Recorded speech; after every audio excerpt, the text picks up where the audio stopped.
Bumblebee! Bumblebee! Oh, yes, Prime. Nasaan na yung mga data na hinihingi ko sa'yo? Oh, yes, I'm on it, Prime. Wait na. Bumblebee! Oh, yes, Prime. Kailangan mo na ba yung data? Inaayos ko pa lang kasi. Masyadong madami. Hindi ko kailangan yung data. Nasaan na yung burger and fries na pinapakuha ko sa'yo? What? Burger and fries? Nasaan na? Oh, okay. Wait lang, Prime. Kunin ko na rin. Bumblebee! Oh, yes, Prime. Sorry. Yung fries daw, wala na silang large, and yung burger daw, mga 15 minutes pa daw eh. Anong pinagsasabi mo dyan? Yung data ang hinahanap ko sa'yo. Nasaan na yun? Di ba yun ang pinapakuha ko sa'yo? What? Di ba, kakasabi mo lang sa akin, hindi mo kailangan yung data, kailangan mo yung burger and fries. Bumblebee! Nasaan na yung... Who are you? Ay nako, bahala kayong dalawa dyan.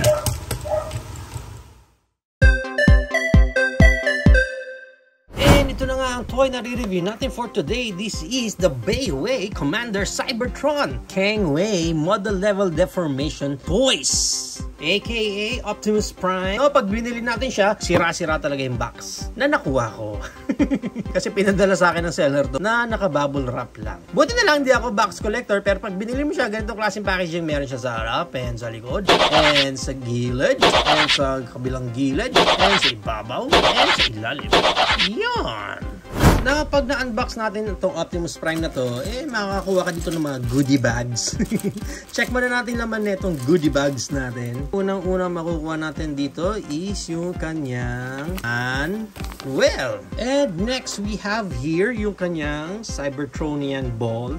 It's like parang yung hologram map ni Optimus Prime na ginamit niya. Next we have here naman yung alternate head ni Optimus Prime. Yan. Check natin yung details nito. Okay naman yan. Good. Yan. Parang medyo malaki lang yung tenga nito. Pero okay yung faceplate niya. Ayan. Next, we have here yung kanyang Battle Axe. Ang tindi nito. Ang laki eh. Yeah, pero ang ganda rin ng details eh. Okay. Silver na silver lang. Next, we have here naman yung kanya mga blades. Supposed to be parang Energon blade din dapat ito. Pero silver lang din yung kulay niya na may mga konting details. Maayos naman yun. Maayos naman yung details. Tsaka parang matalim talaga. Next, we have here, nandito naman yung kanyang cannon. Ang laki ng cannon ni Prime. Mega eh. Oh. Ganda oh. May color red pa dyan. Yan. And next, we have here, 6 na piraso yan, pero technically, ito yung pwede mong ilagay doon sa gulong niya. Mamaya, papakita ko sa inyo kung paano. And as you can see right now, nandito pa si Optimus Prime sa kanyang clamshell na bugbog sarado na rin. Kaya unclamp na natin yan. Pag na-unclamp naman natin itong Optimus Prime natin, na makukuha naman natin dito is isang part ng sasakyan niya. Hindi ko alam bakit nakahiwalay ito. Pero may hawakan dito na parang pwede niya maging shield. I don't know. Hindi ko pa alam. Pwede mo matanggal ito. Yan, yung bumper niya sa harap. Pero hindi siya para tanggalin. Next, na nakahiwalay niya dito, literal na magkahiwalay. Is yung baril niya. Akala mo dalawa yung baril niya. Pero no. Kasi parang sinabi lang sa atin, kayo na po magkabit. Okay, fine. Sige, kami na magkakabit ng baril dito ni Prime. Yan. Yun lang naman ang kailangan mong gawin eh. O nga naman, di naman mahirap. Pero overall, silver din yung baril niya dito. Hindi nila ginawang black. Yan. Silver na silver eh. Shiny, shimmering pa yung baril niya dito. Okay din naman yung bang-bang niya dito. Moving right along, dito na tayo sa ating main figure na si Optimus Prime. Check muna natin details niya. Okay, goods naman. Goods. Okay. Okay, maganda naman yung pagka-silver din niya dyan. And then sa side, likod niya. Ba't ganyan yung likod niya? Itsura sa ilalim and sa ibabaw. So kung ayaw mo magka-pulmon niya yung Optimus Prime mo, yun ang purpose nito. Okay? Pwede mo lang ikabit ngayon to dito. Ayan, parang mayroon siyang susian dyan. Yun yung purpose nito. Okay, doon mo siya ilalagay para masusi mo siya dyan. So may problem tayo dito kasi supposed to be pag nalagay mo na yan dyan, flip mo na lang to pataas. Pero tumatama ito. So dahil sa tumatama siya, kailangan mong gawin ngayon is tanggalin mo siya. Yan. Looks like gano'n talaga kasi ito yung parang mga pegs nyo. Doon naman pupunta yan sa dalawang square na yan. So, yan. Ang corny. Tatanggalin mo pa to. Bakit naman ganun? Ditanggal pa yan. Ditanggal formers. Try muna natin yung mga weapons niya. Ito muna yung kanyang barrel na nakahati. Sakto naman yan dyan. Yan ang itsura niyan. Uy, hawakan mo Prime. Yan. Okay. I think mas maganda yan kung ginawa nilang black talaga. Try naman natin yung kanyang mga blades niya. Diyan lang din eh. Pwede mong ilagay. Wala siyang mga pegs na pwede mo sanang ilagay dito sa gilid, pero wala siyang pagkakabitan, so hanggang ganyan lang talaga. Pwede niyang hawakan yung mga blades. Ganun pa rin naman, maangas pa rin naman si Prime. And lastly, yung weapon niya dito ng kanyang axe. Yun, ang laki. Ganda oh, laki ng axe. And this one naman, itong parang kanyang energy map ball or communication. Pwede mo naman ilagay yan dyan. Pwede na siya makipag-communicate from Cybertron. Bumblebee, pa-order ako ng fries at burger. I need it now.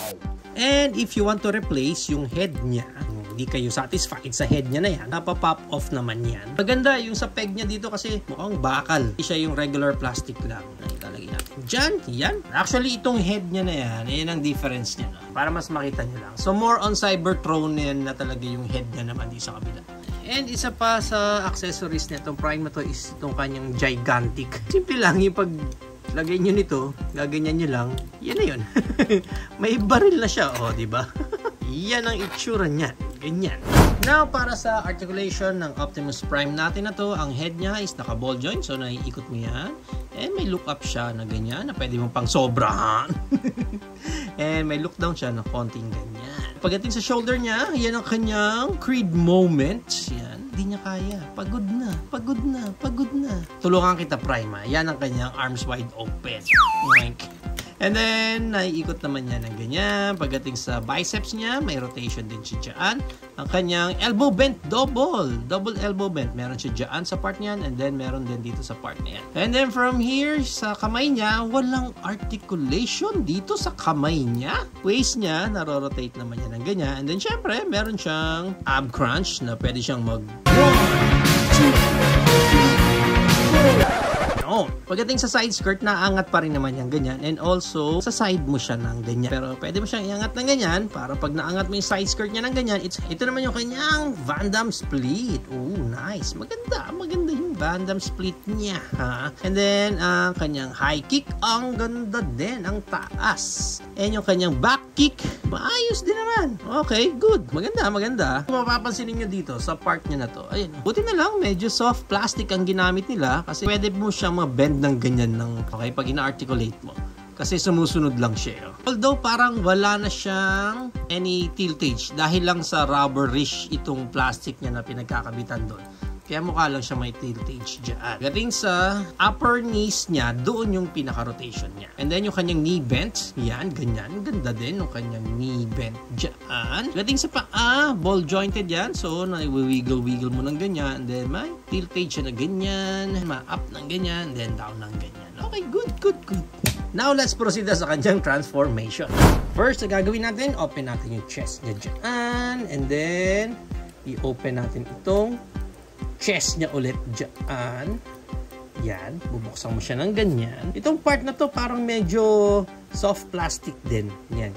Ang gagawin nyo pala dito, baka malito kayo ha. May part kasi dito sa may chest area. Pag naka-robot mode siya, yan. So, nakaangat yan ng ganyan, di ba? So, pag mag-alt mode kayo, kailangan nakapasok siya mismo doon sa loob. Tapos, doon siya sisiksik sa parang pinakagitna. Ayan. Yan. So, kailangan di siya labas. Kasi pag naka-robot mode siya, ganyan naman ang itsura niyan. Okay? Nakalabas yan. So, pag nakalabas kasi yan, kakaroon ka ng gap dyan. Ayan. Okay? So, pag mag-alt mode kayo, kailangan itago mo siya doon sa pinakaloob. Yan, ko-cover mo naman siya. Para pa, sasarado mo nang maayos yung kanyang windshield naman. So, wala nang gap. And after nyan, yung sa kamay niya, i-open natin itong part na to. Then, itago na natin yung kamay niya. Ang hirap lang i-open. Yan, okay? Pag ma-open mo na yan, doon mo na itatago yung kanyang hands. Yan, may katigasan lang din. Tapos, close mo na ulit. Ganun din dito sa kabila. Yan, okay. And then, close natin yan. Yan, okay? And then, isa sa pinaka-awkward dito, yun nga, may tanggal former siya. Tatanggalin mo muna yan. Then, open na natin itong mga nasa side niya. Open mo na rin ito. Yan, then, open mo na rin ito. Yung part na yan. So, ganyan ang pinaka-itsura niyan. Then from there, ito, open mo na rin yan. And then ito, open mo na rin yan. From here, pwede mo nang iangat yung half body niyan. Ang ganyan. Then rotate na natin siya. Itong upper body niya ulit, itong part na to. Rotate na natin, pag ganyan. Yan ang itsura niyan. And then from here, ito, close na natin. Pag ganyan. Pag ganyan, dapat yan. So, ganun din dito. Close muna, pag ganyan. Then from here, punta tayo dito sa shoulder niya, i-connect na natin ng ganyan. Sa side mo na siya. Ganon din dito sa kabila. Yan, okay. So pag ganyan dapat ang itsura niyan sa ibabaw. And then, i-side na natin itong mga hands niya. Pag ganyan. Open na natin to. Yan, ganyan dapat yan. And then actually itong head niya, pwede na natin itago. Ikot mo na lang. Pag ganyan dapat. Yan, okay. Yan ang magtatago niyan dyan. So ganoon din dito sa kabila, i-rotate mo na yan ng ganyan, ganyan. And then itong panel na to, i-open mo na rin. Open mo na yan, yan, ganyan ang itsura niyan. Ayan, okay. So itong mga side mirror niya, ganyan.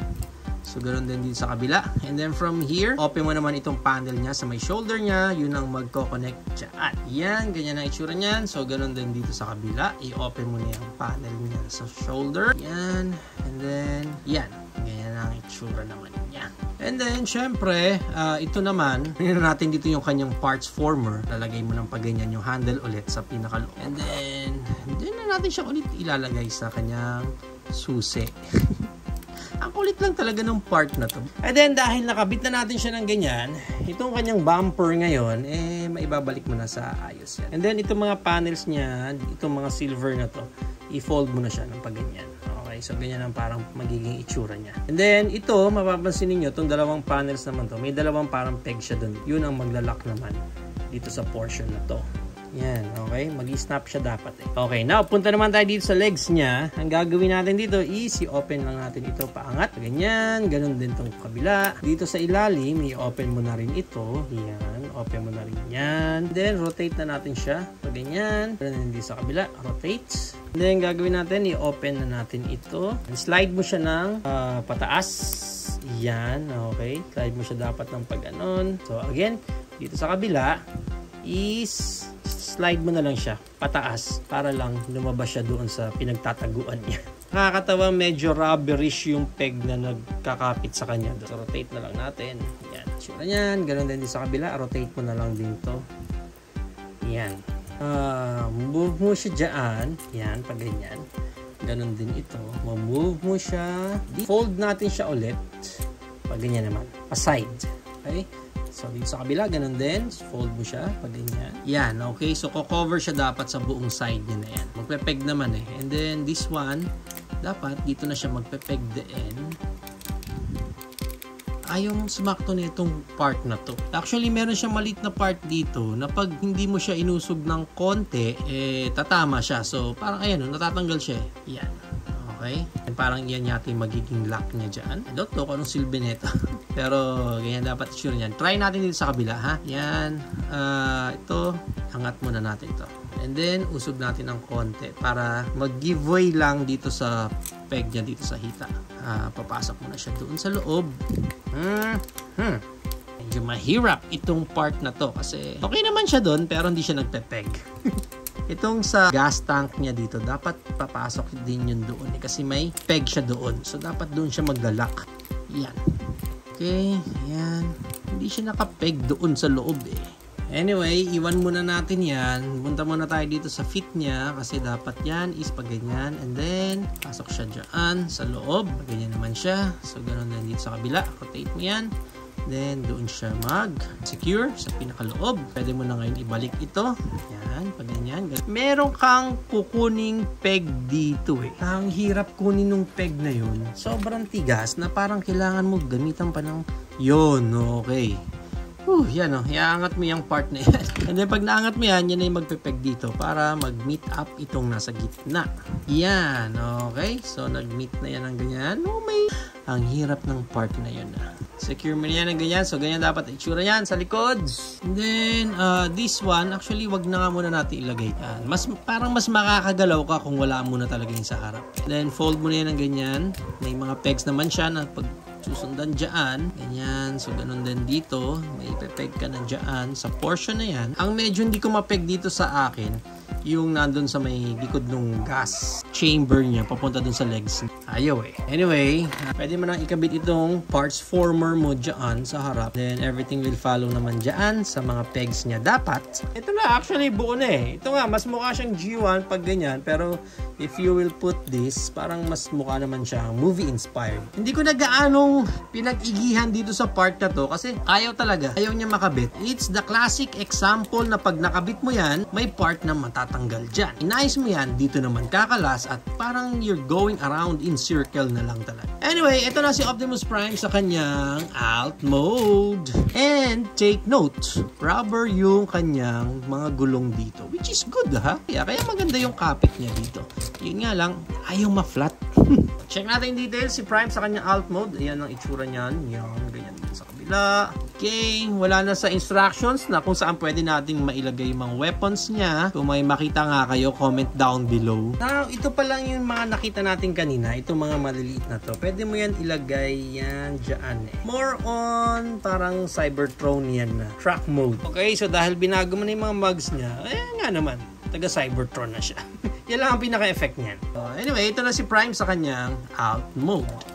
Now, para sa height ng Optimus Prime natin na ito, hindi pa siya mabot ng mga 7 eh. Almost 7. Mga almost 7 inches din siya. And maganda niyan, i-compare pa natin siya sa ating Bayway Star Leader Optimus Prime Transformers series na OP-01 and sa ating Bayway Bumblebee ating QT-01 Shape-Shifting Jeep Deformation series Battle Trap. So yan ang ating height comparison. If you are planning to buy this Bayway Commander Cybertron, ang price range niya is around 800 pesos up to 1,100 pesos. Depende na lang again kung saan market kayo makakuha ng specific copy nyo nito. There you have it now guys. Ito na ang ating Bayway Commander Cybertron, aka Transformers Optimus Prime from the Bumblebee movie. What do you think of this figure guys? Is it a go for you or I know for you? Whatever thoughts, please comment it down below. But for me, kung accessories lang ang pag-uusapan, panalong-panalo ka naman dito sa Optimus Prime na ito. Well, overall, aesthetically speaking, maganda rin naman yung Prime, di ba? Maayos siya tingnan, neat din naman. Maganda yung head sculpt niya. Overall, maayos naman siya. Even yung mga paint up niya, maganda siya, maganda. Pero, pag nandoon ka na, sa playability niya, dun medyo bababa na yung expectation mo. Kasi, pinaka napansin ko, mas loose ang parts nito compared dito sa ating OP-01. Kasi itong OP-01 natin, talagang super tight ng mga joints niya. Pero dito, hindi naman ganun ka-loose, pero very crucial kasi. Dito sa paa niya, nag-loose yung mga joints niya. Very crucial yan. Kasi dyan siya tatayo eh. So, pag dyan siya nag-loose, medyo mahihirapan siyang hanapin yung tayo niya. Another downside for this one is itong kanyang disuse na backpack. Hindi ko lang kung bakit ganito ginawa nila dito. Ang daming molds dito na kaya naman gawa ng paraan yung engineering niya na pwede siyang hindi na maging parts former. Pero nag-decide sila na ganun gawin sa kanya na medyo weird lang. Especially pag tinatransform mo na siya, kailangan patanggalin niya. Tapos ikabit siya ng buong buo buong buo. Speaking of alt mode niya, yun din yung isa sa downside kasi maganda sana yung track mode niya pero meron siyang pegs issues din. Maganda na pero yung parang pinaka last part na dun pa nagkulang ng effort. Then again for me, yung naka-look ng Optimus Prime natin na to, I think maganda naman and maayos naman and isa to sa parang naka-okay ang itsura na knock-off version na Prime na nakita ko.